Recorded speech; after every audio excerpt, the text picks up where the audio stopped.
جب ہمارے لیے بہت ہی خوشی کا موقع ہے، بہت ہی سعادت مندی کا موقع ہے کہ اللہ رب العزت نے ہمارے پاس ایسی ہستی کو بھیج دیا ہے جو بہت ہی مشہور ہے ماشاءاللہ آج کے سبق سے۔ اگر آپ گوگل پر آج کا سبق لکھو تو پورے ورلڈ کے اندر ان کا آج کا سبق پہنچتا ہے۔ پورے ورلڈ کے اندر کوئی کنٹری، کوئی ملک ایسا خالی نہیں ہوگا جو ان کا آج کا سبق نہ پہنچتا ہو آج کا۔ اور یہ کون ہے؟ حضرت مولانا محمد عمر پالنپوری رحمۃ اللہ علیہ کے صاحبزادے ہیں، جنہوں نے پوری زندگی تبلیغ کے دعوت و تبلیغ کے اندر کھپا دی، ان کے صاحبزادے ہیں۔ ماشاءاللہ ان کا بھی بہت یہ چل رہا ہے آج کا سبق۔ میں آج آپ نے بھی میرے واسطے سے فائدہ اٹھایا ہے، جو درس حدیث عشاء کے بعد ہوتا ہے اس کے اندر میں نے کتنی مرتبہ ان کا آج کا سبق میں نے آپ کو سنایا ہے، تو آپ نے بھی فائدہ اٹھایا اور آج بلا واسطہ آپ ان سے فائدہ اٹھائیں گے انشاءاللہ۔ اب قریب قریب آ جاؤ بھائی، قریب قریب آ جاؤ، جتنا قریب ہوگا فائدہ زیادہ ہوگا۔ آ جاؤ بھائی قریب قریب، اور جو انگلش ٹرانسلیشن وہاں پر ہوگا تو وہاں پر انگلش والا چلے جائے بھائی۔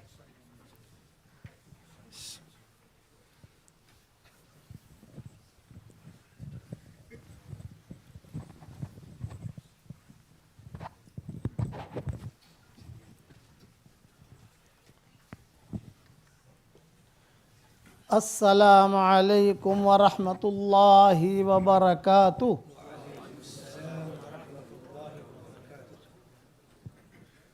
بسم اللہ الرحمن الرحیم۔ الحمد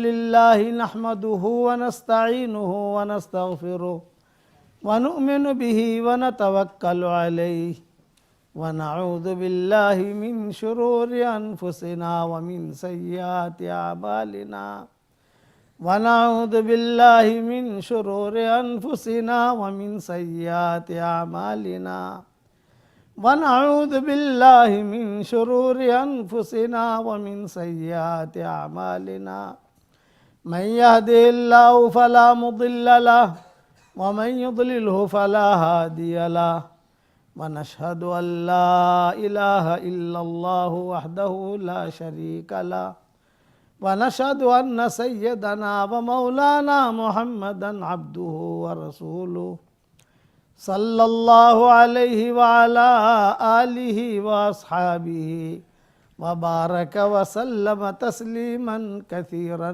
كثيرا أما بعد فأعوذ بالله من الشيطان الرجيم بسم الله الرحمن الرحيم يا أيها الذين آمنوا اذكروا الله ذكرا كثيرا وسبحوه بكرة وأصيلا هو الذي يصلي عليكم وملائكته ليخرجكم من الظلمات إلى النور وكان بالمؤمنين رحيما تحيتهم يوم يلقونه سلام وأعد لهم أجرا كريما يا أيها النبي إنا أرسلناك شاهدا ومبشرا ونذيرا وداعيا إلى الله بإذنه وسراجا منيرا وبشر المؤمنين بأن لهم من الله فضلا كبيرا ولا تطع الكافرين والمنافقين ودع أذاهم وتوكل على الله وكفى بالله وكيلا۔ صدق اللہ العظیم۔ قابل احترام بھائیوں، دوستوں اور بزرگوں، اللہ کا ایک اصول ذہن میں رکھنا آپ کہ اللہ کا ایک قاعدہ ہے، ایک اصول ہے، اور یہ سب کے لیے ہے۔ انگلینڈ میں بیان ہو رہا ہے، انگلینڈ والوں کے لیے بھی ہے، امریکہ والوں کے لیے بھی ہے، آسٹریلیا والوں کے لیے بھی ہے، ہندوستان والوں کے لیے بھی ہے، سب کے لیے اللہ کا ایک قانون مشترکہ، وہ بدلتا نہیں ہے۔ اور وہ کیا قانون ہے؟ إِن يَعْلَمِ اللَّهُ فِي قُلُوبِكُمْ خَيْرًا يُؤْتِكُمْ خَيْرًا۔ ہم تمہارے دلوں کو دیکھیں گے، تمہارے دلوں میں خیر ہوگی، ہم تمہیں خیر دیں گے۔ وعدہ ہے، اللہ کا وعدہ ہے۔ انسان جو اچھا انسان جو چیز بیان کرتا ہے مستقبل کی تو وہ اس کے علم وہ اس کے تجربے کے اعتبار سے بیان کرتا ہے، اور اللہ جو بیان کرتا ہے وہ اس کے علم کے اعتبار سے بیان کرتا ہے، اس کے علم بہت وسیع. تو اس کا ایک قانون ہے، ہم تمہارے دلوں کو دیکھیں گے، تمہارے دلوں میں خیر ہے، ہم تمہیں خیر دے دیں گے، گھبراؤ مت. اس لیے دل کی دنیا کو اللہ کی طرف متوجہ کرنا. خیر دے گا اللہ، ایسی جگہ سے دے گا کہ وہم و گمان بھی نہیں.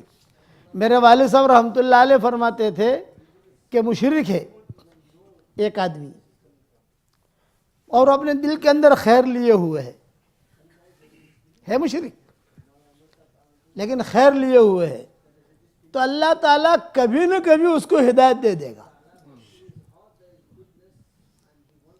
اس جگہ خیر لیے ہوئے. حضرت خدیجہ رضی اللہ تعالیٰ عنہ تھی، تو حضرت خدیجہ رضی اللہ تعالیٰ عنہ خوبصورت تھی اور بہت بڑی مالدار تھی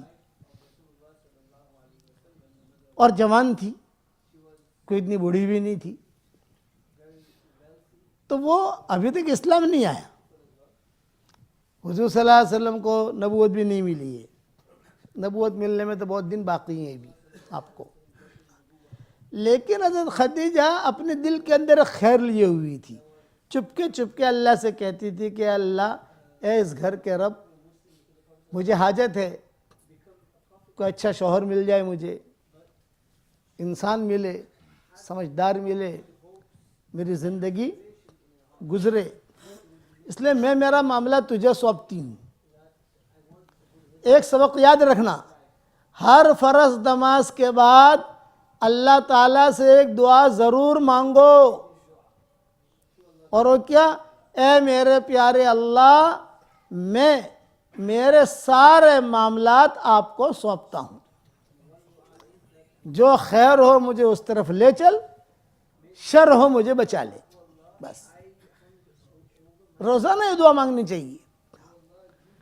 تو جو معاملہ اللہ کو سونپا جاتا ہے وہ کبھی بھی خسارے میں نہیں جاتا آدمی.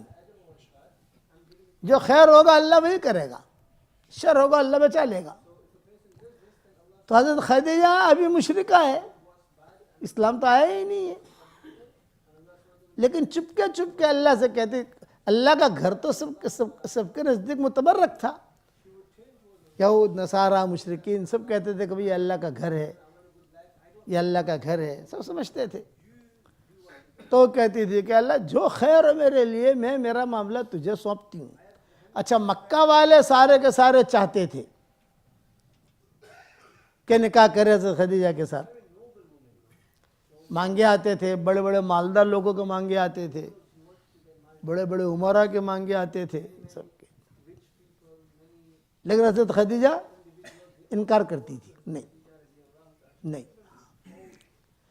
حضور صلی اللہ علیہ وسلم کی عمر جب 22-23 سال کی ہوئی، میں ایک قصہ کس پر سنا رہا ہوں؟ دل میں خیر ہوگی تو اللہ خیر دے گا.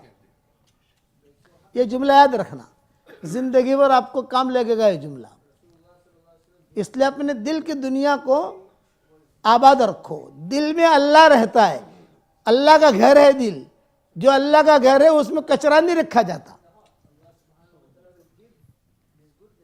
اللہ کہاں ہے کہ مومن کے دل میں.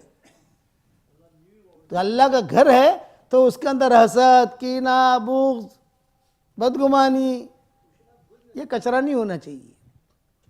اس کو پاک کر کے رکھو. اسی لیے اللہ نے قرآن میں اتنا ہی جملہ کہہ دیا، اِن یعلم اللہ فی قلوبکم خیرا یؤتکم خیرا. تو حضرت خدیجہ رضی اللہ تعالی عنہ بس اپنے کام میں مشغول تھی. مکہ والے آتے تھے، پیسہ لے جاتے تھے، تجارت کرتے تھے، حساب کتاب کرتے تھے. حضرت خدیجہ جو ہے وہ بھی اپنے پارٹنرشپ رکھتی تھی، چل رہا تھا معاملہ.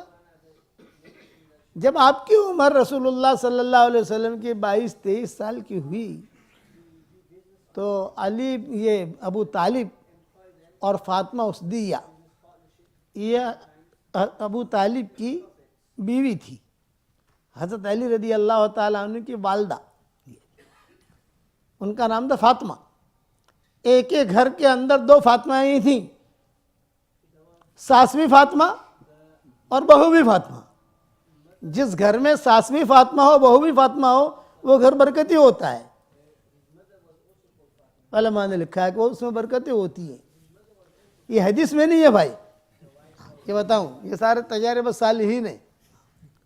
لیکن انگلینڈ والوں سے ڈر بہت لگتا ہے، اس لیے میں انگلینڈ آتا نہیں ہوں۔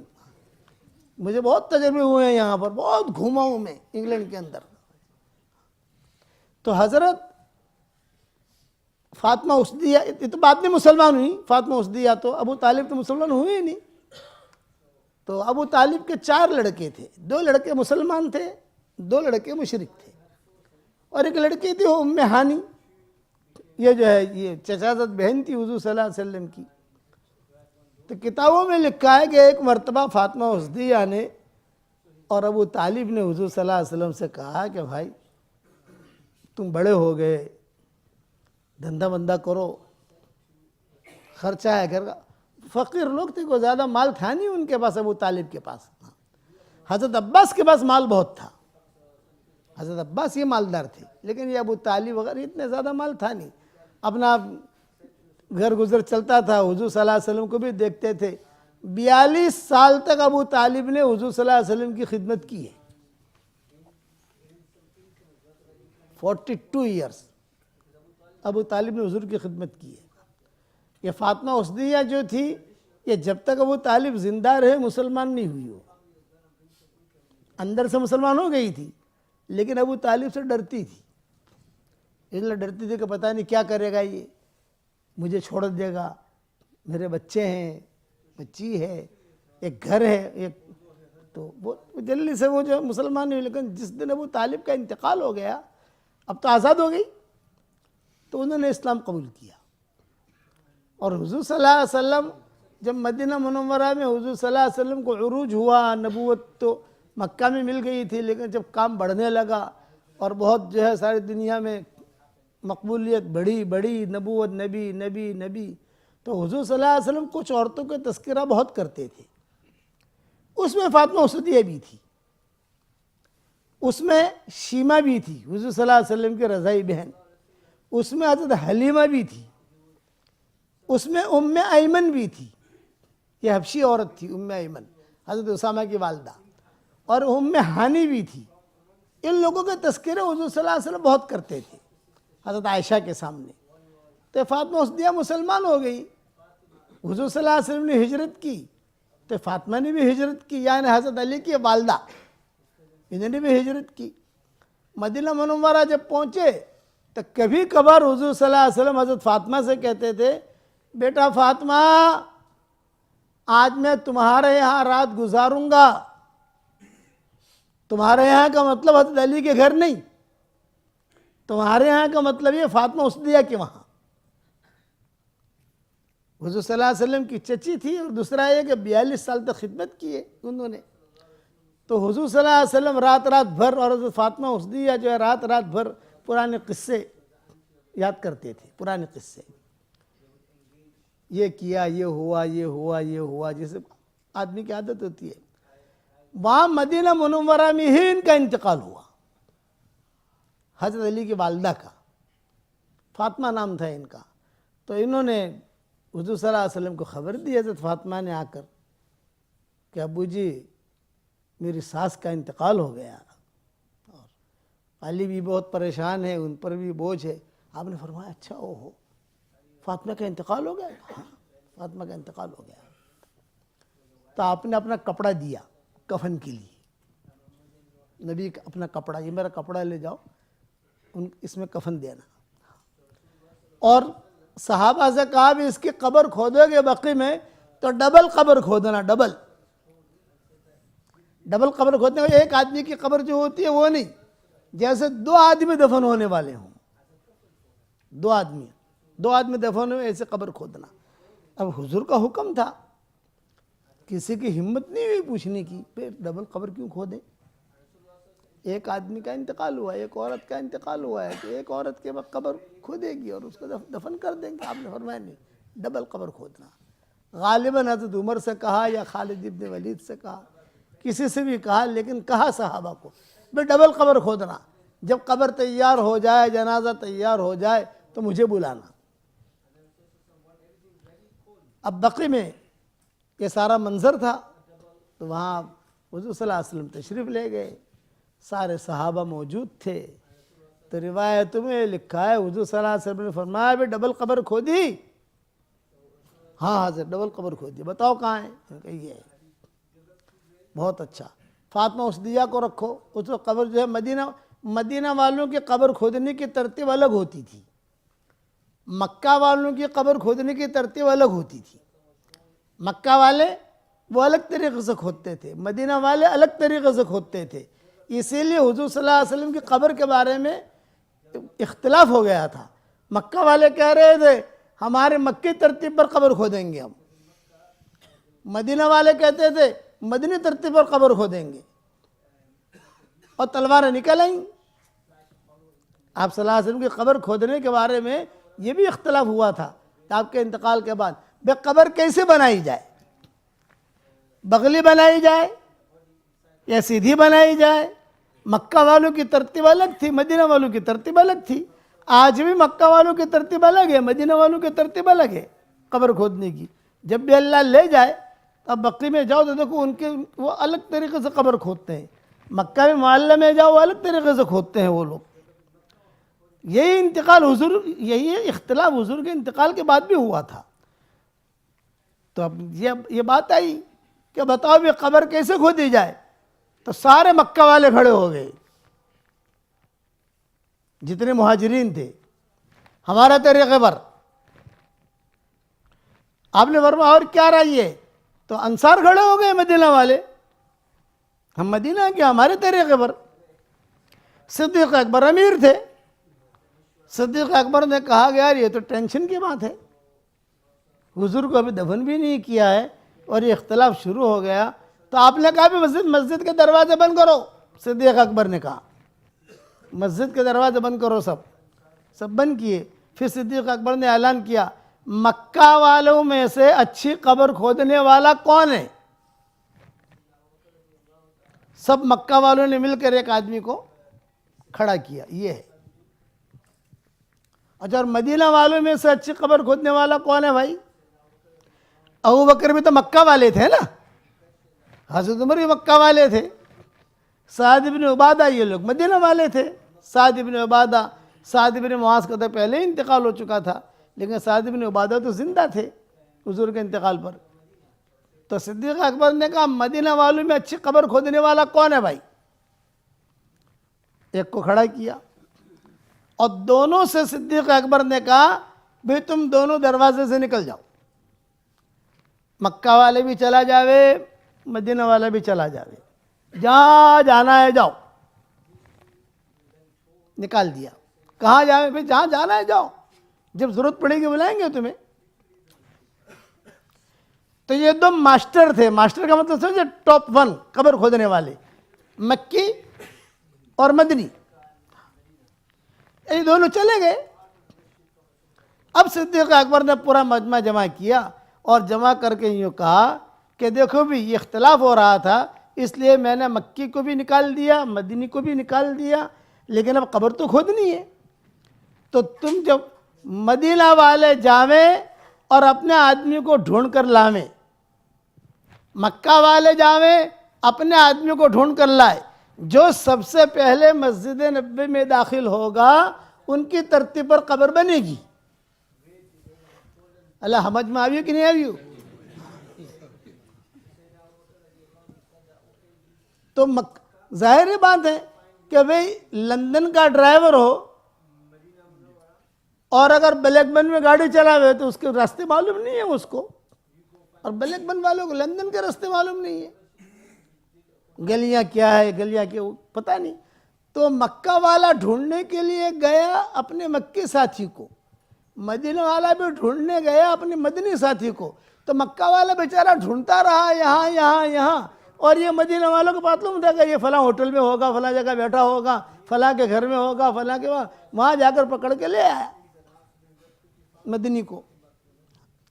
جب لایا صدیق اکبر نے کہا مدینہ کے اعتبار سے قبر بنے گی, یہ فیصلہ ہو گیا. صدیق اکبر کا. تو کسی نے پوچھا کہ حضرت اگر دونوں کو دونوں دروازے سے آتے تو کیا کرتے تم؟ ایک دروازے سے مکی آ گیا, ایک دروازے سے مدنی آ گیا, تو اب کیا فیصلہ کرتے؟ تو صدیق اکبر نے کہا اگر دونوں کے دونوں ایک ساتھ آتے تو اس وقت میں اللہ مجھے الہام کرتا کہ مجھے کیا کرنا ہے. اس لیے کہ جس آدمی کا دل صاف ہوتا ہے وہ اللہ کی طرف سے ملہم ہوتا ہے. یہ بات یاد رکھنا جی, اصول ہے کہ جس آدمی کا دل صاف ہوگا اس کی رہبری کون کرے گا بھائی؟ حضرت علی نے خواب دیکھا حضور صلی اللہ علیہ وسلم کے انتقال کے بعد دور فاروقی میں, دور حضرت عمر فاروق کا, اور خواب یہ دیکھا کہ حضور صلی اللہ علیہ وسلم نے فجر کی نماز پڑھائی, اور فجر کی نماز پڑھانے کے بعد جو ہے ایک نوجوان لڑکی وہ مسجد نبوی میں آئی اور حضور صلی اللہ علیہ وسلم کے سامنے کھجوریں رکھی اور کہا کہ حضرت یہ ہدیہ ہے مسلمانوں کے لیے, آپ تقسیم کریں. تو حضرت علی کہتے ہیں میں نے خواب میں دیکھا حضور صلی اللہ علیہ وسلم نے سب کو ایک ایک کھجور دی, سب کو. حضرت علی کہتے ہیں میری باری آئی تو مجھے بھی ایک کھجور دی. تو میں نے حضور صلی اللہ علیہ وسلم سے کہا زد یا رسول اللہ, ایک اور دیجئے فاطمہ کے لیے, ایک اور دیجئے. بھئی اتنا کہا, اتنے میں مسجد نبوی میں اذان ہو گئی, خواب پورا ہو گیا. یہ باتیں سننے کو نہیں ملے گی, دھیان سے سننا. خواب پورا ہو گیا. اب خواب پورا ہونے کے بعد فجر کی نماز کے لیے میں گیا, حضرت عمر امیر المومنین تھے, وہ نماز پڑھا رہے تھے اور وہی صورتیں پڑھ رہے تھے جو حضور کو میں نے دیکھا تھا خواب میں. حضرت عمر رضی اللہ تعالیٰ عنہ جو ہے وہ نماز پڑھانے کے بعد فارغ ہوئے تو وہی لڑکی آئی جس کو میں نے خواب میں دیکھا تھا, کھجوریں لے کر, اور حضرت عمر کے سامنے رکھی. تو حضرت عمر نے کہا بھائی لائن لگاؤ, سب کو ایک ایک کھجور دی. حضرت علی کہتے ہیں میری باری آئی تو مجھے بھی ایک دی. جب مجھے ایک دی تو حضرت علی نے کہا زد یا امیر المومنین, ایک زیادہ دیجئے. تو حضرت عمر نے کہا رات کو حضور صلی اللہ علیہ وسلم نے تم کو کتنی کھجوریں دی تھی؟ اور حدیث کے الفاظ کیا ہے؟ لو زیادہ زدناک, حضور زیادہ دیتے تو میں بھی زیادہ دیتا. حضور نے ایک دی ہے میں دو کیوں دوں؟ اب یہاں حضرت علی جو ہے یہ ٹینشن میں یہ کہہ رہے ہیں کہ حضرت یہ خواب تو میں نے کسی کو سامنے بیان ہی نہیں کیا, آپ کو کس نے بیان کیا؟ خواب کا ایک معاملہ یاد رکھنا, کبھی بھی اپنی فرشی حور کو خواب نہیں سنانے کا. آج میں نے آج سپنوں જોયું છે, یہ غلطی مت کرنا. فرشی حوریں جو ہوتی ہے نا وہ تیز دماغ کی ہوتی ہے اور جلد باز ہوتی ہے.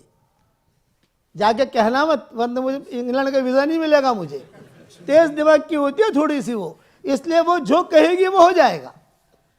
خواب کی تعبیر, اسی لیے علماء نے لکھا ہے کہ آدمی کبھی بھی اپنی بیگم کو اپنا خواب نہ سنائے.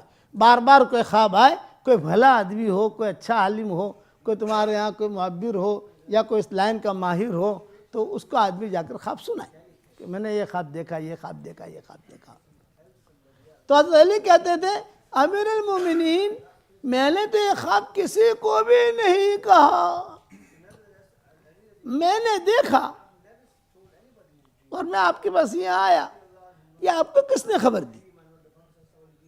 اور حضرت عمر ایک ہی بات کہہ رہے ہیں, لو زیادہ زدناک, لو زیادہ زدناک, حضور زیادہ دیتے کھجور تو میں بھی دیتا. حضور نے ایک دی ہے میں دو کیوں دوں؟ تو حضرت علی پیچھے پڑ گئے, نہیں امیر المومنین آپ کو کس نے خبر دی؟ اس پر حضرت عمر نے کہا وَمَن يُؤْمِن بِاللَّهِ يَهْدِ قَلْبَهُ, جس آدمی کے دل میں حقیقی ایمان ہوتا ہے اللہ اس کے دل کی دنیا کی رہبری کرتا ہے. دل صاف ہوگا تو دل کی دنیا کی رہبری ہوگی, اور دل کچرا ہوا تو کعبے میں جا کر بھی سدھرے گا نہیں. حرم میں جا کر بھی نہیں سدھرے گا کیونکہ دل میں کچرا ہے.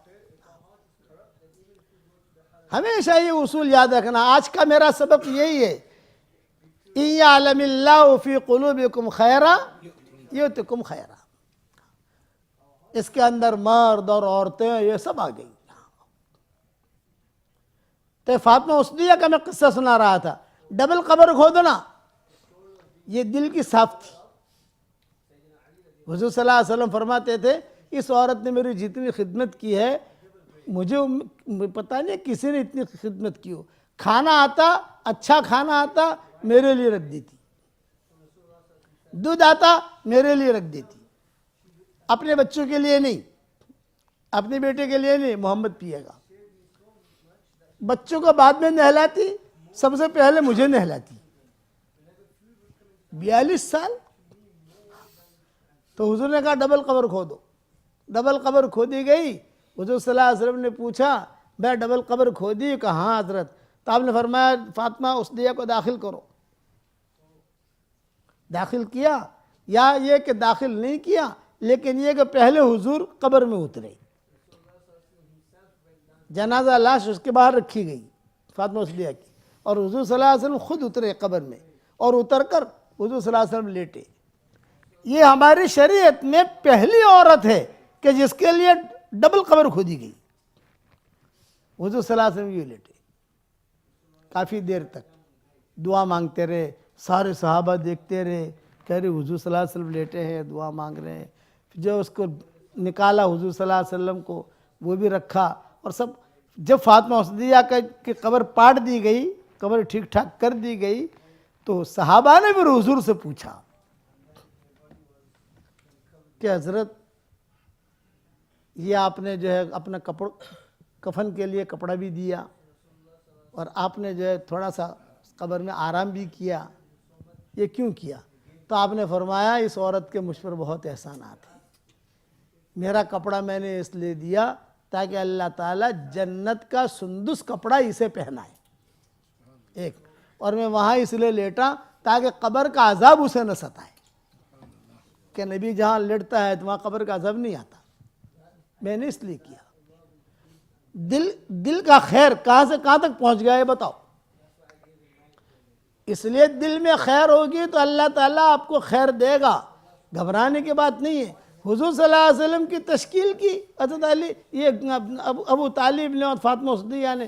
کہہ رہے اب محمد تو بڑے ہو گئے ہو, دھندا بندہ کرو, جاؤ دیکھو جاؤ. آپ نے فرمایا ابھی کہاں جاؤں, مجھے دھندا کرنا تو آتا نہیں ہے. کاروبار کرنے کا بھی ایک فن ہونا چاہیے نا, وہ تو آتا نہیں ہے مجھے. تو انہوں نے کہا خدیجہ کے پاس جاؤ, خدیجہ کے پاس,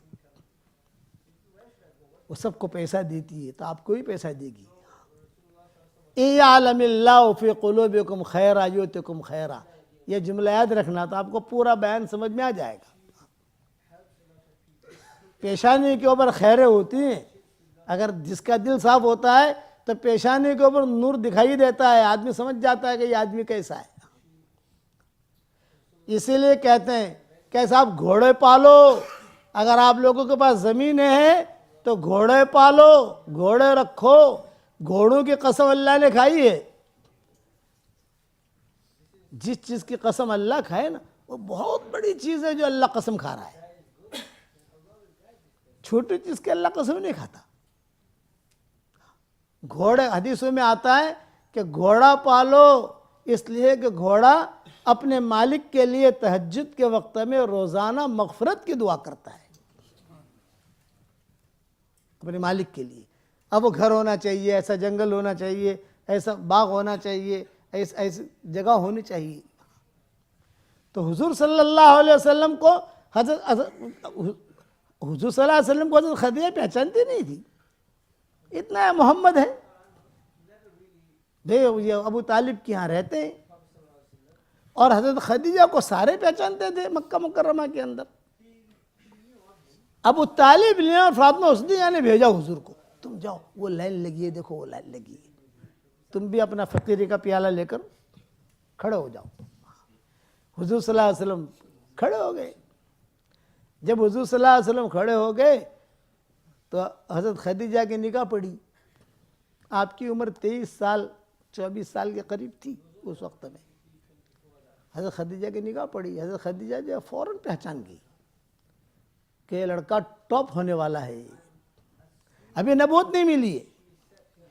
تو حضرت خدیجہ کی ایک سہیلی تھی, سہیلی تو نہیں کہیں گے, پرائیویٹ سیکرٹری ہوتی ہے نا, ایک پرائیویٹ سیکرٹری سارا کام سنبھالتی تھی, مال کا, اس کا نام تھا نفیسہ.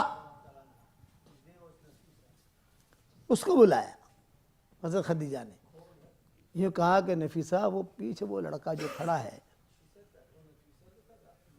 اس کے ساتھ تحقیق کرو کون ہے. یہ نفیسہ گئی وہاں جا کر پوچھا بھائی آپ کا کیا نام ہے, کون سے قبیلے سے ہو, کیوں آئے ہو. انٹرویو سے پہلے فارم وغیرہ دیکھتے ہیں سب برابر بھرا ہے کہ نہیں بھرا. یہ تو نفیسہ نے سب پوچھا. حضور صلی اللہ علیہ وسلم نے فرمایا کہ میرا باپ کا بھی انتقال ہو چکا ہے, میری ماں کا بھی انتقال ہو چکا ہے, چچا کے یہاں ہوں, ابو طالب. اچھا ابو طالب معروف لوگ تھے, مکہ والے پہچانتے تھے. حضرت خدیجہ کو آ کر کہا تو حضرت خدیجہ نے نفیسہ کے کان میں کہا کہ اس کا پورا بائی ڈاٹا مکہ کی گلیوں میں جا کر نکالو, کون ہے لڑکا, کیسا ہے. حالانکہ حضرت خدیجہ کو نہ ان کو جانتی ہے نہ وہ حضور کو جانتے, حضور نے ان کو جانتے نہ, لیکن وہ یعلم اللہ فی قلوبکم خیرا یؤتکم خیرا. میرے والد صاحب رحمۃ اللہ علیہ فرماتے تھے نا کہ مشرک ہے, اگر اس کا دل بھی خیر سے بھرا ہوا ہے اور اچھے خیالات ہیں اس کے, اللہ اسے ہدایت دے دے گا, اسے محروم نہیں کرے گا. حالانکہ مشرکہ تھی حضرت خدیجہ, بتوں کی پوجا پاٹے ساری چیزیں تھیں اس وقت میں. تو نفیسہ سے کہا کہ نفیسہ تو جا کر ذرا تحقیق کر کے آ, یہ لڑکا کیسا ہے. نفیسہ گئی, آدھے گھنٹے میں پونے گھنٹے میں, عورتوں کی تو عادت ہوتی ہے نا, ایسے کوئی انکوائری کرنی ہو 2-4 عورتوں کو کہہ دو, آپ پورے پرسٹن کی آپ کو جو اسٹوری لا کے دکھا دیں گی, بلیک بن کی کہو, لندن کی کہو, تو ان کی عادت ہے. تو سب کی سارا رپورٹ وہ نفیسہ نے حضرت خدیجہ کو دے دیا, یہ ہے. تو کتابوں میں لکھا ہے کہ اب تو لائن تھی نا, بڑی لمبی لائن تھی. حضرت خدیجہ نے کہا اس کو بلاؤ یہاں, لڑکے کو. حضور صلی اللہ علیہ وسلم تشریف لائے, بٹھایا اور بٹھا کر کہا کہ بیٹھے میں ذرا فارغ ہو جاؤں ان لوگوں سے, پھر بات کرتی ہوں. اس وقت تو یہ سیٹھانی ہے, پیسے دے گی تو حضور جائیں گے. سب سے فارغ ہو گئی, جلدی فارغ ہو گئی. ایک درخت ہوا کرتا تھا, اس کے نیچے حضرت خدیجہ بھی تھی, پانی بھی رکھا ہوا, حضرت خدیجہ بیٹھی ہوئی, نفیسہ بیٹھی ہوئی, حضور صلی اللہ علیہ وسلم بیٹھے ہوئے. آپ کی عمر 23-24 سال کی. تو حضرت خدیجہ نے پوچھا کہ یہاں کہاں رہتے ہو آپ؟ فرمایا ابو طالب کے یہاں. باپ کا کب انتقال ہوا؟ تو ساری چیزیں حضور صلی اللہ علیہ وسلم نے بتائی, یہ ہوا گھر کا جو معاملہ تھا وہ. تو حضرت خدیجہ نے کہا تم کیوں آئے ہو یہاں میرے پاس؟ یہ کہا بھی سب لوگ دھندا کرتے, میں بھی دھندا کروں گا,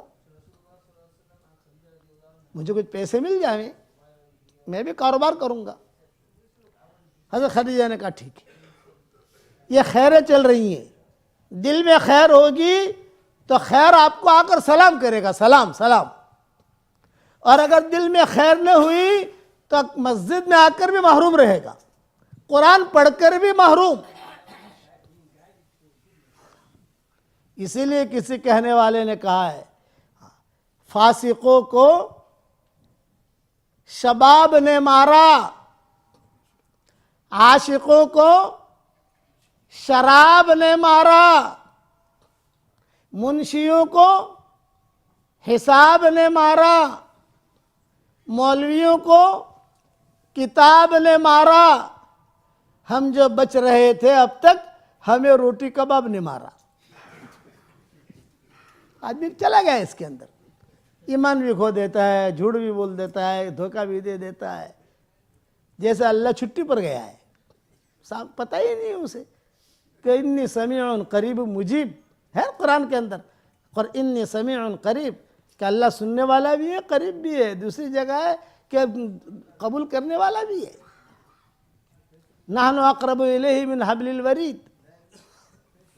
اس لیے اندر کا سدھرنا ضروری ہے. میرے والد صاحب رحمۃ اللہ علیہ فرماتے تھے کہ دین کا کام کرتے کرتے کوئی بگڑ گیا، بیٹا یونس، مجھے یونس کر کے کہتے تھے، یونس، دین کا کام کرتے کرتے کوئی بگڑ گیا تو کعبے میں جا کر بھی نہیں سدھرے گا. پھر ایک بات کہتے تھے کہ جہنم میں سب سے پہلے یہودی نہیں جائیں گے، جہنم میں سب سے پہلے نصارہ نہیں جائیں گے، جہنم میں سب سے پہلے مجوسی نہیں جائیں گے. تو جہنم میں سب سے پہلے کون جائے گا؟ وہ دین کے کام کرنے والے جائیں گے جن کی نیتوں میں کھوٹ تھا. یہ ابا فرماتے تھے. میرے والد کا نام تو سنا ہوگا آپ لوگوں نے، بیانات بھی سنے ہوں گے ماشاءاللہ، یا حدیث بری وغیرہ آتے تھے وہ. پھر حدیث پڑھتے تھے، ابو ہریرہ والی عجیب راوی ہو، جو کہ قاری، سخی، شہید، یہ حدیث پڑھتے تھے ابا کہ دیکھو محروم ہو گیا. اور جس کے دل میں خیر ہوگی تو خدیجہ کو اللہ نے خیر دے دی، سلمان فارسی کو اللہ نے خیر دے دی، حضرت بلال کو اللہ نے خیر دے دی، صہیب رومی کو اللہ نے خیر دے دی، غربا فقرا. اور جن کے دل میں خیر نہیں تھا، مکہ میں رہ کر محروم رہے، ابو جہل محروم رہا، ابو لہب محروم رہا، یہ سارے کے سارے محروم رہے. اور وہاں مدینہ منورہ میں عبداللہ ابن ابی ابن سلول محروم رہا. حضرت خدیجہ رضی اللہ تعالیٰ عنہ نے جو ہے پہچان لیا حضور صلی اللہ علیہ وسلم کو، معاملہ کر لیا اور اپنے غلام کے بھی ساتھ بھیج دیا. حضرت خدیجہ نے تم جاؤ اور پورے سفر کے اندر کیا کرتے ہیں یہ مجھے آ کے خبر دینا. غلام ساتھ گیا، حضرت خدیجہ نے بھیجا. چچا چچی خوش ہو گئے، ابو طالب اور فاطمہ اسدیہ، ارے دھندا مل گیا، دھندا مل گیا، ڈیوٹی مل گئی، نوکری مل گئی، نوکری مل گئی. خوشی ہوتی ہے، محمد جا رہا ہے، محمد جا رہا ہے، محمد جا رہا ہے. شام، وہاں پر ایک درخت کے نیچے حضور صلی اللہ علیہ وسلم ٹھہرے. جب وہاں ٹھہرے، شام میں جب ٹھہرے تو سارے یہودیوں کے بڑے بڑے علماء آئے. انہوں نے کہا ارے بھئی یہ لڑکا کون ہے، یہ لڑکا کون ہے، یہ لڑکا کون ہے. ہماری کتابوں میں لکھا ہے کہ اس جگہ پر سوائے اس زمانے کے آخری نبی کا کوئی نہیں ٹھہرے گا. یہ آخری نبی ہے، ہونے والا ہے. یہ سب قصے ہوئے وہاں، لمبی تفصیل ہے. کبھی اللہ تعالیٰ مجھے پھر سے لائے گا آپ کی مسجد میں تو انشاءاللہ سنائیں گے جب بھی وقت آئے گا. لیکن یہ کہ جب حضور صلی اللہ علیہ وسلم واپس آئے، اچھا وہ جو ربا تھا، جو غلام ساتھ تھا، وہ غلام جو ہے لڑتا تھا، سب سے لڑائی کرتا تھا سفر میں. یہ اتنے پیسے ہو، اتنے پیسہ دے، یہ پیسہ دے. تو حضور کہتے ہوئے تو لڑائی مت کر، تیرا جو بھی حساب کتاب ہے نفع وہ میں دے دوں گا تجھ کو، لڑائی مت کر. یہ حضور کہتے تھے. ابھی آپ کو نبوت نہیں ملی ہے. جب حضور صلی اللہ علیہ وسلم تشریف لائے تو حضرت خدیجہ نے دیکھا، اپنی سہیلیوں کو بلایا اور بلا کر کہا کہ دیکھو محمد آ رہے ہیں اور جہاں جہاں سے گزر رہے ہیں بادل ان پر سایہ کر رہے ہیں، درخت جھک رہے ہیں، درخت جھک رہے ہیں. حضور صلی اللہ علیہ وسلم تشریف لائے، غلام بھی آیا. وہ نفیسہ تو گھر میں ہی تھی، حضرت خدیجہ بھی گھر میں تھی. حضور صلی اللہ علیہ وسلم بیٹھے، حساب کتاب ہوا تو حضور صلی اللہ علیہ وسلم نے کچھ پوٹلیاں تیار کر رکھی تھی. پوٹلیاں تو سمجھتے ہو نا بھائی، حساب کتاب. یہ کہا کہ یہ پوٹلی آپ کی ہے، آپ کے راس المال کی، موڑی کے آپ نے جو آپ نے دیا تھا یہ آپ کی ہے، اور یہ پوٹلی میری ہے، میرے نفی کی. یہ پوٹلی آپ کی ہے، آپ کے نفی کی. اور یہ پوٹلی لڑائی والی پوٹلی، اس کا کیا نام رکھا تھا؟ لڑائی والی. تو حضرت خدیجہ نے پوچھا لڑائی والی کا کیا مطلب؟ ارے سب سے لڑتا تھا وہاں پر، وہ غلام تھا، وہ سب سے لڑتا تھا. تو میں نے اس کو کہہ دیا کہ تو لڑ مت، تیرا جو بھی حساب کتاب ہے میں دے دوں گا. تو میں نے اس میں سارا رکھ دیا ہے، یہ اس کا حساب کتاب ہے جو بھی ہے وہ. حضرت خدیجہ نے دیکھا کہ بھئی ایسا حساب کتاب تو کسی نے دیا نہیں، اتنا کلیئر. تو حضرت خدیجہ رضی اللہ تعالیٰ عنہ نے، اس وقت رضی اللہ تعالیٰ عنہ نہیں بنی تھی، بعد میں بنی. تو بس ایک ہی جملہ میرا یاد رکھنا، دل میں خیر ہوگی تو خیر سلام کر کے آئے گا، آپ کو خیر ڈھونڈتے ڈھونڈتے آئے گا. اور خیر نہیں ہوئی یہ خیر چلا جائے گا, نہیں چاہیے, کہا طلب نہیں ہے تو جاؤ, کوئی بات نہیں. حضرت خدیجہ نے کہا محمد بڑا اچھا, بہت اچھا حساب ہے آپ کا صلی اللہ علیہ وسلم. تو حضرت خدیجہ نے کہا کہ ٹھیک ہے بھائی نفیسہ تو جا چلی جا فلاں کمرے میں, ایک کمرے میں بھیج دیا, وہ غلام کو بھی بھیج دیا, جا مجھے کچھ بات کرنی ہے محمد سے. تو حضور صلی اللہ علیہ وسلم بیٹھے ہوئے ہیں, ابھی اس نے اپنی پوٹلی لی نہیں ہے, اپنا حساب کتاب قبضے میں نہیں لیا, اور وہ جو غلام کا تھا وہ بولے کو میں سمجھ لوں گی, وہ تو اسی کو دینا ہے نا, میرا ہی غلام ہے, دے دوں گی میں, کوئی فکر کی بات نہیں ہے. تو حضرت خدیجہ نے خود نے کہا, دیکھو خیر کیا کہا, محمد تم جوان ہو, شادی کرنا چاہتے ہو, یہ خیر. تو آپ کما رہے تھے, ایک دم سرخ ہو گئے, سرخ, کمارا لڑکا کماری لڑکی, ایسی بات سنے تو تھوڑا محسوس بھی کرتے ہیں, اور سرخ بھی, سرخ ہو گئے حضور, خاموش رہے. تو آپ نے فرمایا جواب دو. تو آپ نے فرمایا, وہ حضور نے فرمایا کہ اصل میں یہ شادی بیاہ کا مسئلہ ہے, تو یہ تو بغیر چچا کے, چچی کے, گھر والوں کے, رشتہ داروں کے پوچھے بغیر کوئی چیز کا ہم طے نہیں کر سکتے, اس لیے مجھے ان سے پوچھنا ضرور ہے. شادی تو کرنی ہے مجھے, تقاضا بھی ہے, میری عمر ہے کہ بیوی کی ضرورت ہے مجھے, لیکن یہ ہے کہ میں اپنے گھر والوں سے پوچھ لوں. حضرت خدیجہ نے کہا کہ ہاں یہ ہونا چاہیے, ٹھیک ہے.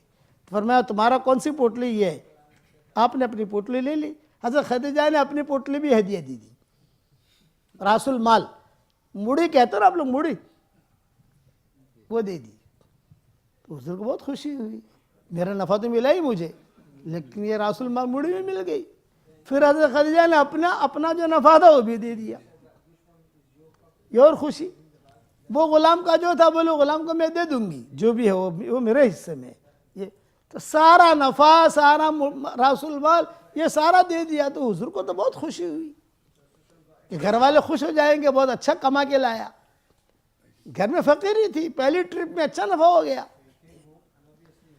دروازے تک چھوڑنے آئی حضور صلی اللہ علیہ وسلم کو, اور دروازے تک جب چھوڑنے آئی تو آپ فرماتے تھے کہ میں باہر نکلا تو پوٹلی میرے ہاتھ میں, لیکن مجھے اتنی خوشی تھی. یہ تاریخی روایتیں ہیں سب, یہ بخاری مسلم کی روایتیں نہیں ہیں, قرآن کی آیتیں نہیں ہیں, یہ تو تاریخی جو مورخین جو لکھتے ہیں پرانے, وہ کہتے ہیں کہ میں ابو طالب کا گھر کا راستہ ہی بھول گیا. خوشی خوشی میں ہم مدینہ منورہ میں بیان کرتے ہیں تو عرب لوگ ہمیں لینے آتے ہیں, تو سب سے پہلے شرط یہ لگاتے ہیں کہ ہم تمہارے ہاں کھانا نہیں کھائیں گے. یہ پہلی شرط کہ تمہارے ہاں کھانا نہیں کھائیں گے. تمہارے ہاں کھانے میں 4 گھنٹے لگ جاتے ہیں. ہمیں کھانا کتنا وہ ہم سمجھتے ہیں کہ کتنا کھاتے ہیں ہم. آج جس کے یہاں دعوت ہے وہ دیکھے گا, میں کوئی بھی دعوت اگر کرتا ہے تو کہتے ہیں بھائی تھوڑا پکائیو, جتنا پکانا ہے پکاؤ, لیکن ہم کھائیں گے تھوڑا. تو وہ کیا, وہ بیچارہ کہتے کہ اچھا چلو مولانا کھجور تو کھا لو گے, انہوں نے کہا کھجور کھائیں گے, اور ہمیں بیان کے بعد حرم چھوڑ دو, آپ کا کام اتنا ہے. حرم سے پھر دوسرے ہے ہمارے داماد ہے, یہ ہے وہ, ہمیں ہمارے گھر چھوڑ دیں گے انشاءاللہ. تو وہ ہمیں لے کے جب چلتے ہیں نا, جانا ہے حرم اور لے کے جاتے ہیں مسجد قباء کی طرف, یا لے کے جاتے ہیں احد کی طرف. ارے بھئی شیخ مجھے تو حرم جانا ہے, حرم. تو بولے ارے شیخ آپ کو دیکھ کر میں بھی رستہ بھول گیا. تو حضور کو بہت خوشی ہوئی, تھوڑے دیر ٹھہرے رہے, پتہ چلا ہاں فلاں گلی ہے. وہ گئے, وہاں جب گئے تو ابو طالب بھی تھے, فاطمہ اسدیہ بھی تھی, اور یہ سارے کے سارے جعفر, حضرت علی, یہ سارے کے سارے وہاں موجود تھے, سارے کے سارے. آیا بیٹا آیا, کما کے آیا, واہ واہ واہ واہ, خوشی گھر کے اندر, اور بہت مال بھی ملا. باتوں میں حضرت حضور صلی اللہ علیہ وسلم نے کہا ابو طالب سے اور فاطمہ اسدیہ سے کہ میں تم دونوں سے پرائیویٹ بات کرنا چاہتا ہوں. یہ سب ہٹ جائیں بھائی وغیرہ جو ہے, یہ ام ہانی ہے, یہ ہے, وہ سب. ہاں بتاؤ کیا کہنا چاہتا ہے. انہوں نے کہا کہ الحمدللہ اتنا ہی نفع ہوا, لیکن مسئلہ یہ ہے, اب یہ خدیجہ نے کہا ہے مجھے کہ میرے ساتھ نکاح کرے گا تو. یہ تو بہت بڑی چیز ہے. خدیجہ خود کہے تو ابو طالب نے کیا کہا؟ تو نے خواب دیکھا ہوگا. اس پر فاطمہ حسنیہ غصے ہوگی. کیوں خواب دیکھا ہوگا؟ میرا بھتیجا خدیجہ سے بہت اونچا ہے. میرا بھتیجا خدیجہ سے بہت اونچا ہے. اور ابو طالب سے کہا کہ جاؤ ابھی جاؤ. کہا نہیں اب تو سونے کا نہیں اب تم ابھی جاؤ اور بات کلیئر کر کے آؤ. ابھی وہ جانے کے لیے تیار نہیں تھے، لیکن فاطمہ حسنیہ نے ان کو سمجھا کرنا یہ مسئلہ بہت اہم ہے، ابھی جاؤ. اگر خدیجہ کے ساتھ نکاح ہو جاتا ہے تو ہمارے سارے مسئلے حل ہو جائیں گے، قرضے کے یہ مسئلے وہ مسئلے، اور ایک اچھی شادی تو کرانی ہے ہم کو ان کے کسی نہ کسی کے ساتھ. لیکن ابو طالب کو بھیجا. ابو طالب کو جب بھیجا تو نفیسہ بیٹھی ہوئی تھی. پہچان لیا نفیسہ کو؟ بیٹھی ہوئی تھی. تو کہا کیوں آئے ہو، کون ہو؟ تو انہوں نے کہا آپا سے ملنا ہے. یہ کہا آپا آج نہیں ملے گی، آپا کل ملے گی. آپا کی ملاقات کل. خدیجہ نے سن لیا. من علی الباب، من علی الباب، دروازے پر کون ہے؟ تو نفیسہ اندر آئی. یہ کہا وہ محمد تھا نا، محمد ان کا چچا ابو طالب.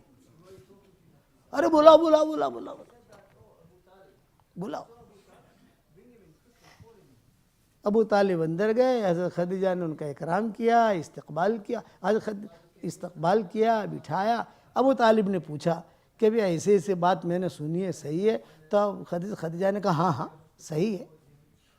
تو ابو طالب نے سوال کیا کہ بھئی تم اتنی اونچی عورت، اتنی بڑی عورت، اتنی مالدار عورت، اور پورا مکہ تمہیں چاہتا ہے، اور تمہارا نکاح محمد کے ساتھ ہوگا، تو تمہارے رشتہ دار کیسے تیار ہوں گے؟ یہ سوال کیا ابو طالب نے. تو حضرت خدیجہ نے کہا کہ میں نے سب سیٹنگ کر لی ہے، تم ٹینشن مت لو، لیکن ہمیں سمجھاؤ تو صحیح کہ کیا کرو گے آپ. یعنی بات ابھی تو اندر اندر ہے، باہر جب پڑے گی تو کیا کرو گے، کیا ترتیب سوچیے.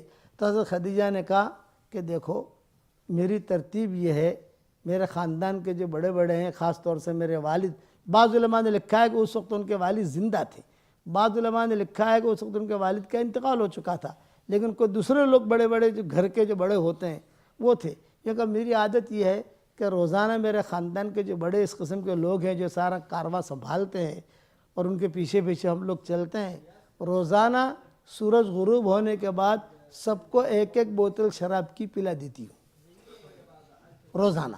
لیکن کوئی خاص کام ہوتا ہے اس دن 2 بوتلیں پلا دیتی ہوں. تو اس دن میرے والد کو، ورقہ ابن نوفل کو، وہ جو بھی ان کے ورقہ تھے، ان کو میں جس دن اپنی شادی طے ہو جائے گی، تاریخ وغیرہ، تو اس دن جو ہے میں 2 بوتلیں پلا دوں گی. تو وہ پڑا رہے گا، مجلس میں تو ہوگا وہ، لیکن یہ کہ وہ مدہوش پڑا ہے. جو کہوں گے ہاں ہاں ہاں ہاں، جتنے چیک پر بھی دستخط کروانے ہوں گے کروا لوں گی، یہ مطلب ہے اس کا. ابو طالب نے کہا کہ اِن یعلم اللہ فی قلوبکم خیرا یؤتکم خیرا. یہ خیر لے کے چل رہی ہے، ان کے دل میں خیر تھی، اللہ کا عزو اٹھا رہا ہے. دیکھو اب لکھا ہے علماء نے کہ شادی کی تاریخ طے ہو گئی. آپ کے لیے کپڑے بھی اس دور کے اعتبار سے لیے گئے، اور مہر بھی طے ہوئی، سب کچھ طے ہوا. ابو طالب نے کہا بھی ہمارے ہاں تو کوئی مکان وغیرہ ہے نہیں. خدیجہ نے کہا میرا مکان بنگلہ بہت بڑا ہے میرا، اسی میں رخصتی ہوگی. خیر شادی کیسے ہوئی، کون کون جمع ہوئے، خطبہ کس نے پڑھا؟ ابو طالب نے خطبہ پڑھا. اور ابو طالب نے جو خطبہ اس دور کے اعتبار سے پڑھا، اور آخر میں یہ کہا خدیجہ یہ سمجھتی ہوگی کہ محمد سے وہ بڑی ہے رتبے کے اعتبار سے، لیکن میں کہتا ہوں میرا بھتیجا خدیجہ سے، اور ایسے 100 خدیجہ آ جاویں، ان سے بھی بڑا ہے. حضرت خدیجہ نے کہا کہ صحیح ہے تمہاری بات. کتنی مہر طے ہوئی، کیا ولیمے میں کیا ہوا، سب سارا بعد میں انشاءاللہ آؤں گا تو سناؤں گا. جب یہاں پروگرام ہو تو مجھے یاد دلا دینا خالی بس، تو ساری تفصیل سنائیں گے. تو کیا سنا، 1 گھنٹہ تو ہونے آیا. اب شب زفاف ہوئی. غرفہ خاص، دونوں میاں بیوی جمع ہوئے تو حضرت خدیجہ نے حضور صلی اللہ علیہ وسلم کا ہاتھ پکڑا اور ہاتھ پکڑ کر یہ کہا میں تمہارا ہاتھ پکڑ رہی ہوں، اس سے میرا مطلب کچھ اور نہیں ہے، بس صرف ایک وعدہ لینا چاہتی ہوں کہ ایک زمانہ آئے گا کہ اللہ تعالیٰ تمہیں نبوت دے گا، تمہاری پیشانی سے نبوت کا نور ٹپک رہا ہے، جب اللہ آپ کو نبوت دے اس وقت میں خدیجہ کو طلاق مت دے دینا، یہ کہا۔ اس پر حضور بہت روئے۔ یہ تو کئی صحیح روایتوں میں بھی یہ چیزیں آتی ہے، اس لیے کہ وہ تو کیا ہے کہ 22 23 24 سال کی عمر ہو گئی تو وہ روایتیں ذرا تھوڑی مل جاتی ہیں، مجھے اپنے حرم سے نکال مت دینا۔ تو حضور یہ بات یاد کرتے تھے، جب حضرت خدیجہ کا انتقال ہو گیا تو حضرت عائشہ کے سامنے یہ باتیں کہتے تھے، حضور یہ ہوا یہ ہوا یہ ہوا۔ اس لیے میرا ایک جملہ یاد رکھنا، دل میں خیر ہوگی تو اللہ خیر دے دے گا، دل میں خیر نہیں ہوئی تو آدمی محروم رہے گا۔ اور محروم کیسے رہتا ہے؟ وہ ایک قصہ سنا کر بات ختم کروں۔ یہ قصہ تو میرا یعنی سمجھ لو کہ 100 پارٹ ہو جائے نا تو یہ آدھا پارٹ میں نے بیان کیا ہے حضور کی سیرت کا۔ اس کے تو 100 حصے ہیں اس کے لمبے لمبے، کہ حضور کا پھر کیا ہوا پھر کیا ہوا پھر کیا ہوا، اللہ لائے گا تو پھر سنائیں گے انشاءاللہ۔ یہ تو اللہ خیر دیتا ہے وہ میں نے بیان کیا، اور اللہ محروم کیسے کرتا ہے وہ بھی سنو۔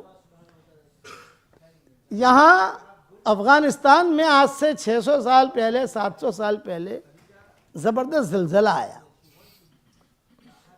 کئی لوگ مر گئے۔ ایک نوجوان عورت اپنے چھوٹے بچوں کو لے کر جان بچی اس کی، اور جان بچا کر یہ تاشقند یا سمرقند پہنچی۔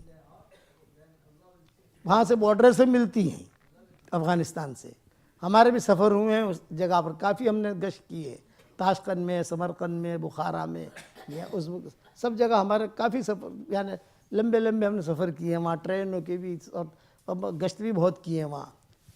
خیر اللہ تعالیٰ قبول فرمائے۔ تو وہاں کا جو امیر تھا وہ مسلمان تھا، تو یہ لڑکے کے دل میں یہ بات آئی کہ میں مدد لینے کے لیے کہاں جاؤں، کسی مسلمان کے پاس جاؤں گی میں؟ تو یہ امیر تاشقند یا امیر سمرقند کے پاس آئی یہ لڑکی، اور یوں کہا کہ دیکھو افغانستان سے میں آئی ہوں، میرے چھوٹے چھوٹے بچے ہیں، میں سید گھرانی کی ہوں، میرا گھر سارا اجڑ گیا ہے، تم میری مدد کرو۔ تو وہ امیر جو تھا مسلمان، اس نے یہ کہا کہ تم سید ہو؟ ہاں۔ تو سید ہو تو پروف لاؤ، پروف، کاغذ دکھاؤ۔ آج کل تو سب لوگ کہتے ہیں میں سید ہوں سید ہوں سید ہوں، لیکن لکھا ہوا ہونا چاہیے۔ تو اس لڑکی نے کہا میرا تو سارا گھر اجڑ گیا، میں پروف کہاں سے لاؤں، سارا گھر اجڑ گیا۔ خیر اس امیر نے جو مسلمان تھا مدد نہیں کی۔ اسی کے بنگلے کے سامنے ایک ایرانی کا بنگلہ تھا، مجوسی کا، مالدار تھا وہ، وہاں چلی گئی اور وہاں جا کر یہی بات کہی میں سید گھرانے کی ہوں اور بہت پریشان ہوں، تم میری مدد کرو۔ تو وہ ایرانی نے کہا سید حضور کے اہل بیت، حضور کے خاندان کی؟ ارے سر آنکھوں پر، آ جا بیٹا، اندر آ جا اندر آ جا اندر آ جا۔ اس کا گھر بھی دے دیا، کپڑے بھی دے دیے، پیسے بھی دے دیے، بس تمہارا جو ہے جب تک تم رہو، تمہارے بچے بڑے نہ ہو، سب ذمہ داری میری ہے۔ ساری ذمہ داری کس کی ہے؟ کہ میری ہے، فکر مت کرنا۔ یہ دو قصے ہو گئے۔ رات کو وہ امیر تاشقند جو مسلمان تھا وہ سویا، اس نے خواب دیکھا، اور خواب میں یہ دیکھا کہ جنت ہے سجی ہوئی لدی ہوئی خوبصورت، اور حضور صلی اللہ علیہ وسلم چابی لے کر باہر کھڑے ہیں، اور یہ جو امیر مسلمان تھا یہ چلتے چلتے گیا، اور چلتے چلتے جا کر جو اس نے کہا کہ حضرت یہ جنت کس کی ہے، مجھے چابی دیجئے۔ تو آپ نے فرمایا یہ مومن کی ہے، مومن کی۔ تو جو تاشقند کا جو امیر تھا مسلمان، اس نے کہا میں بھی مومن ہوں۔ تو آپ نے فرمایا خواب میں پروف لا، تو مومن ہے نا، پروف لا۔ وہ سمجھ گیا. پھر حضور نے بہت ڈانٹا اس کو, بہت ڈانٹا. تجھے شرم نہیں آتی؟ میری بیٹی تیرے پاس آئی تھی اور تو نے پروف مانگا, تو میں بھی تجھ سے پروف مانگتا ہوں. تو مومن ہے, کیا علامت ہے تیرے پاس, کیا پروف ہے تو مومن ہے؟ اب یہ خواب سمجھ گیا اور فوراً جو ہے, چونکہ بادشاہ تھا, اس نے جو ہے تحقیق کی, یہ خاندان کہاں ہے, یہ خاندان کہاں ہے, یہ خاندان. پتہ چلا کہ سامنے والے بنگلے میں. یہ گیا وہاں ایرانی کے پاس, بھئی میں بادشاہ ہوں, ان کو رکھنے کا میرا حق ہے. تو بادشاہ نے کہا کہ نہیں, میرا حق ہے. رات کو حضور صلی اللہ علیہ وسلم جب تمہیں ڈانٹ رہے تھے, تم جنت کے باہر تھے, میں جنت کے اندر تھا. اور یہ خاندان اتنا اونچا خاندان ہے کہ اس کی وجہ سے اللہ نے مجھے ہدایت دے دی ہے. اس نے قدر نہیں کی, وہ محروم رہا. اس نے قدر کی تو اللہ نے ہدایت بھی دے دی, اور حضور صلی اللہ علیہ وسلم کی رفاقت بھی دے دی, اور حضور صلی اللہ علیہ وسلم کی سفارش بھی ملی, سب کچھ ملا. اس لیے یاد رکھنا, دل کی دنیا کو کھلا رکھو. کھلا رکھو گے انشاءاللہ بھائی.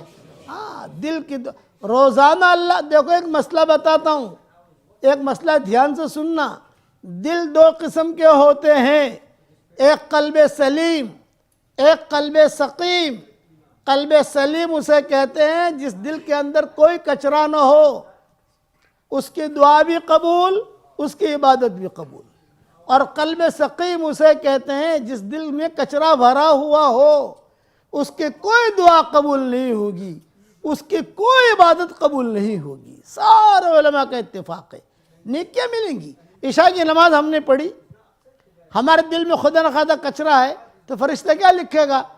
اس کی عشاء کی نماز ہو گئی, فرض ادا ہو گیا. لیکن اس نماز کا نتیجہ نہیں نکلے گا, اللہ قبول نہیں کرے گا. کیوں؟ اللہ کا اصول کیا ہے؟ انما یتقبل اللہ من المتقین. اللہ تعالیٰ تقوی والوں کا ہی قبول کرتا ہے, اور تقوی والا وہ ہوتا ہے جس کا دل صاف ہوتا ہے.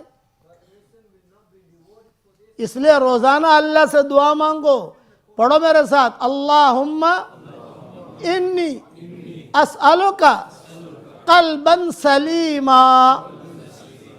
اے میرے پیارے اللہ, میں تجھ سے صاف ستھرا دل مانگتا ہوں. قرآن میں الا من اتی اللہ بقلب سلیم. دوسری جگہ ہے اذ جاء ربہ بقلب سلیم. بات سمجھ میں آ گئی؟ اس لیے دل کے اندر خیر رکھو تو اللہ تعالیٰ خیر دے گا. حضور صلی اللہ علیہ وسلم کی سیرت اور حضرت خدیجہ کے نکاح تک ہم پہنچے ہیں انشاءاللہ, غرفہ خاص تک پہنچے ہیں. باقی بعد میں کیا ہوا اللہ تعالیٰ توفیق دے گا تو سنائیں گے انشاءاللہ. اب آج آپ لوگوں کو میں ایک ہدیہ دینا چاہتا ہوں, قبول کرو گے بھائی؟ ارے قبول کرو گے انگلینڈ والوں؟ 10 مرتبہ سورہ اخلاص پڑھو تو جنت میں ایک محل تیار ہو جاتا ہے. 20 مرتبہ پڑھو 2 محل تیار, 30 مرتبہ پڑھو 3 محل تیار, 40 مرتبہ پڑھو 4 محل تیار. تو میرا واٹس ایپ پر سبق ساری دنیا میں چلتا ہے, آپ لوگوں کے یہاں بھی آتا ہوگا الحمدللہ.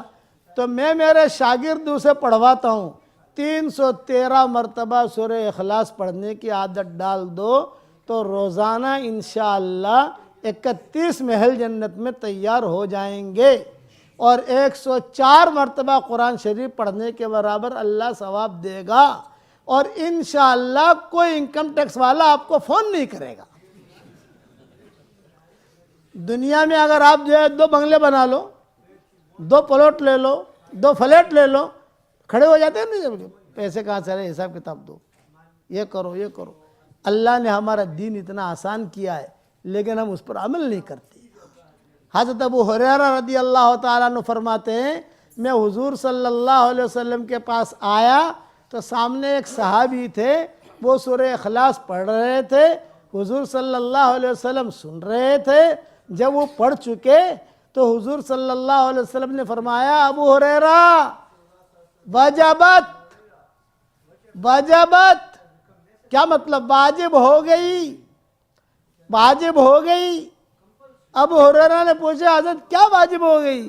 کیوں فرمایا, آپ نے جنت واجب ہو گئی. تو ابو ہریرہ کہتے تھے, میں نے سوچا کہ انہیں جا کر خبر دوں تاکہ خوش ہو جائیں گے وہ.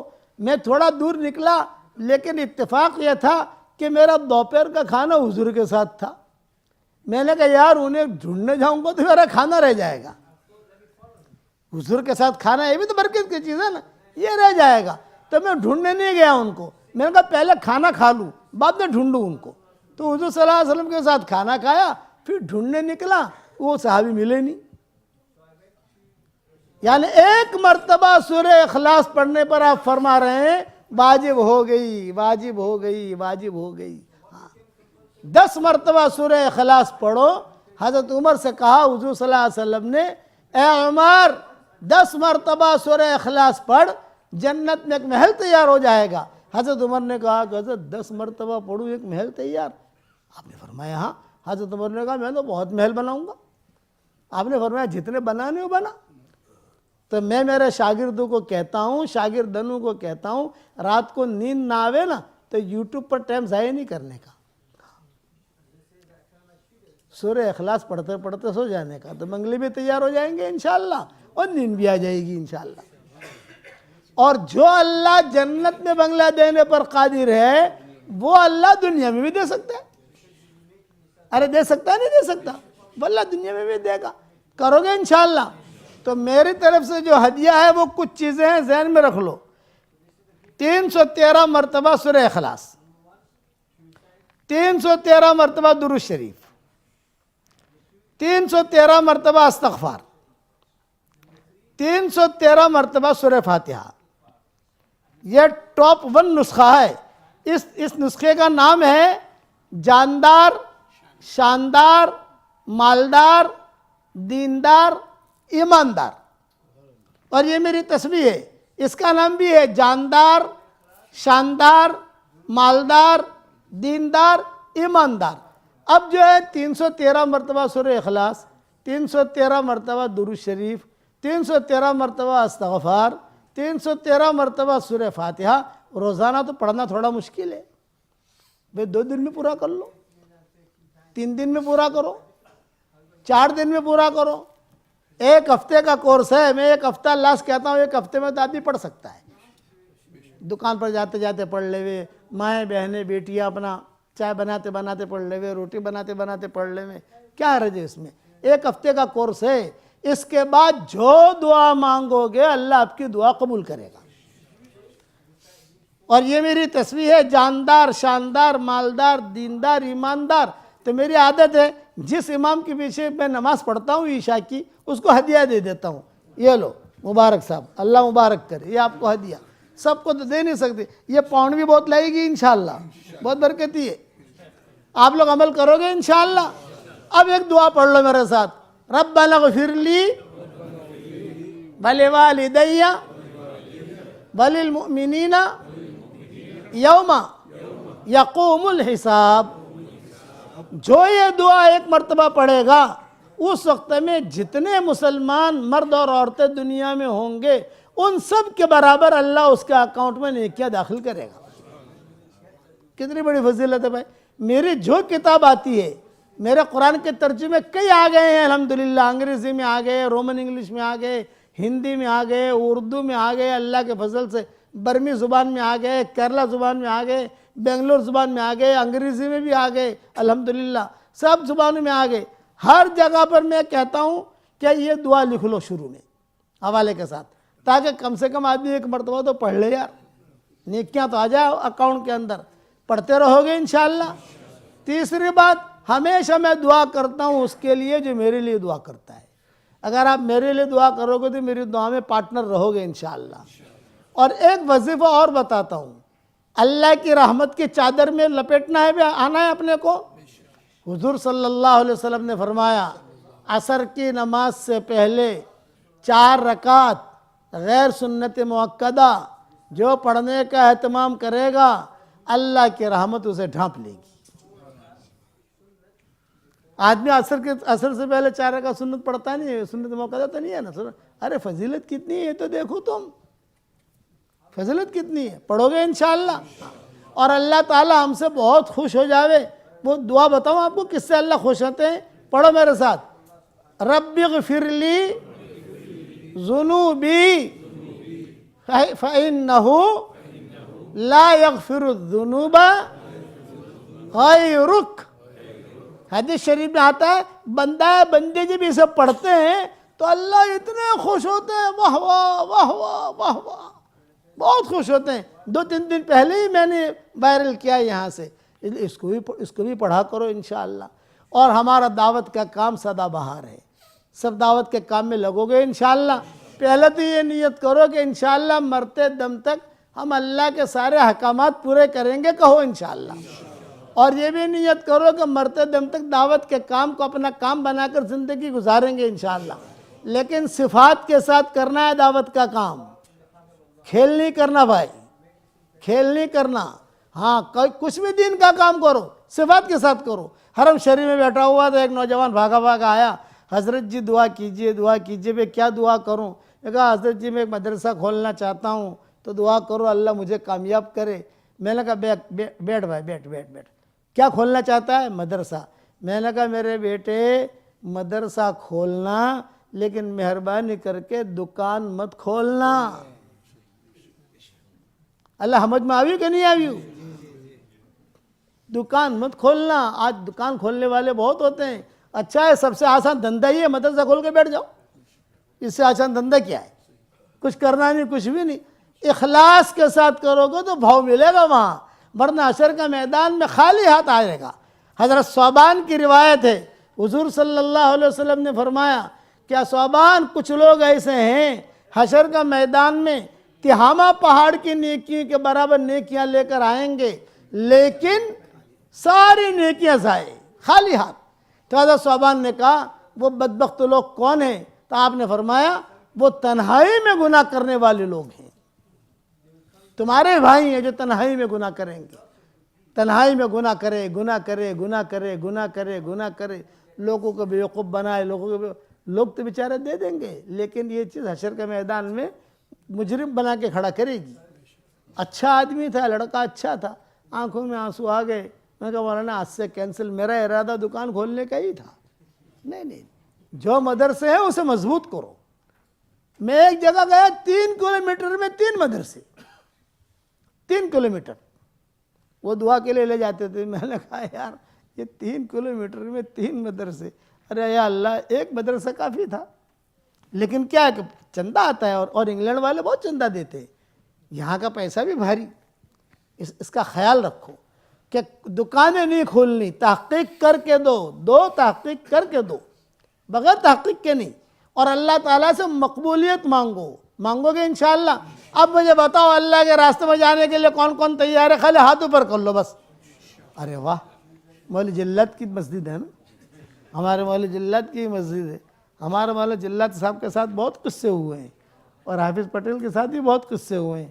حافظ پٹیل صاحب رحمۃ اللہ علیہ آتے تھے مرکز تو مجھے کہتے تھے اینوس کان کھلا رکھوانا، آنکھوں کھلی رکھوانی، زبان بند رکھوانی.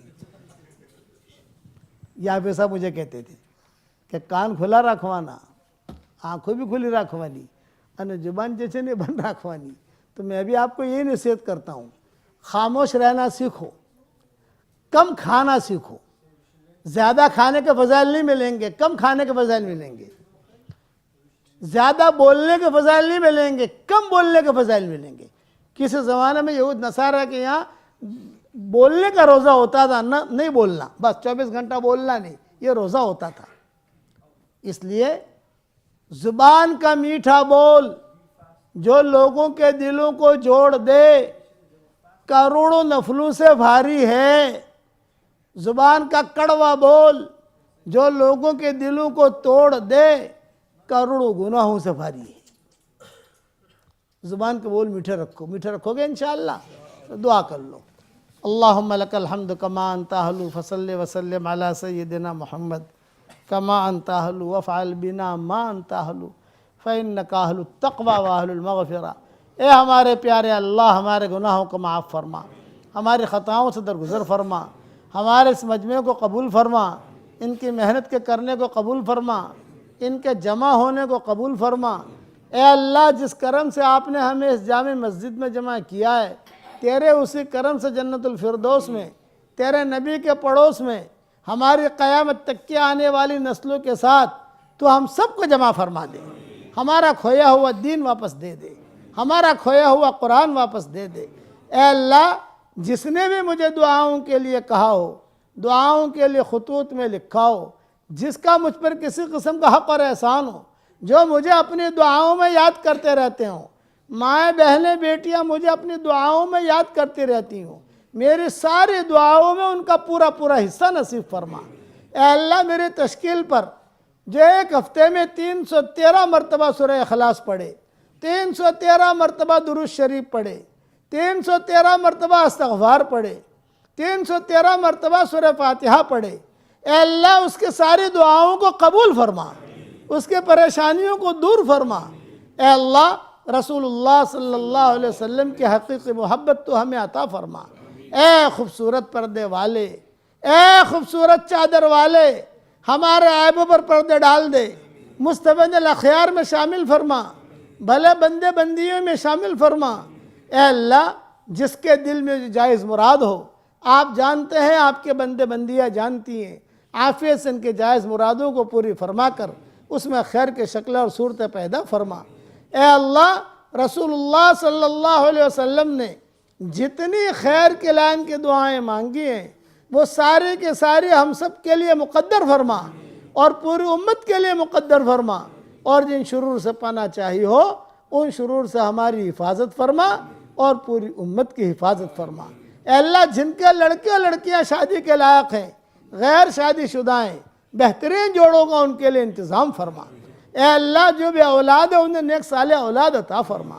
اے اللہ، تیری مخلوق جتنی ہے وہ تیرا کنبہ ہے، تیرے نبی نے کہا ہے ہمیں، الخلق عیال اللہ، ساری مخلوق اللہ کا کنبہ ہے۔ اے اللہ، انسانوں میں سے جو بیمار ہو ان کو شفا عطا فرما، جناتوں میں سے جو بیمار ہو ان کو شفا عطا فرما۔ اے اللہ، جانوروں میں سے جو بیمار ہو ان کو بھی شفا عطا فرما۔ اے اللہ، جنگل کے اندر شیر بیمار ہو تو ان کو بھی شفا دے دے۔ اے اللہ، مچھلیاں بیمار ہو تو ان کو بھی شفا دے دے۔ اے اللہ، کوے اور چیل وغیرہ بیمار ہو تو ان کو بھی شفا دے دے، انسانوں کو بھی شفا دے۔ اے اللہ، کوئی ہارٹ کی تکلیف میں ہے، اے اللہ، کوئی اگر ڈائبٹیز کی تکلیف میں ہے، کوئی گھٹنے کی تکلیف میں ہے، کوئی گردے کی تکلیف میں ہے، ان سب کو تو شفائے کاملہ عاجلہ دائمہ مستمرہ عطا فرما۔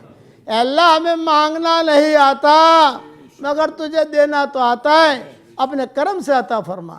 میری اس دعا پر دنیا میں جہاں کہیں آمین کہی جائے، اے اللہ تو ان سب کو قبول فرما، ہم سب کو قبول فرما، اور رسول اللہ صلی اللہ علیہ وسلم کی سفارش تو ہمیں عطا فرما، اور اپنے فضل و کرم سے ہماری دعاؤں کو قبول فرما۔